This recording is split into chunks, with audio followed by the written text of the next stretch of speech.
Your water heater is one of the hardest working appliances in your home. It works all day, every day, to keep water hot for your entire home. Life without your water heater would be pretty cold. Let's have a look inside. Your water heater is a storage tank for hot water. When hot water is used, it's replaced by cold water. A heating element heats the water and it's stored and ready for the next time.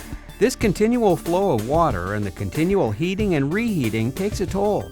After years of use, rust and sediment build up inside the tank. Rust and sediment would normally corrode the metal lining of the water heater.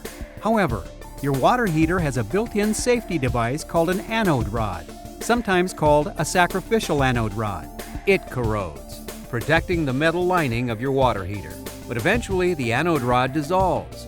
Loss of the anode rod means the inside of your water heater will begin to corrode, seriously reducing its life. How do you know if your water heater might be starting to break down? It gives off some obvious signs, which include the water heater isn't heating enough hot water. There's no hot water at all. Water drips or leaks on the floor around the water heater. Or you hear a crackling noise when it's heating.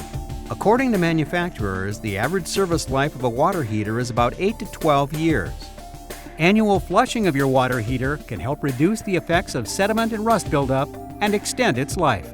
If you have questions about your water heater or would like help flushing your water heater, give us a call. We'll be happy to help you out.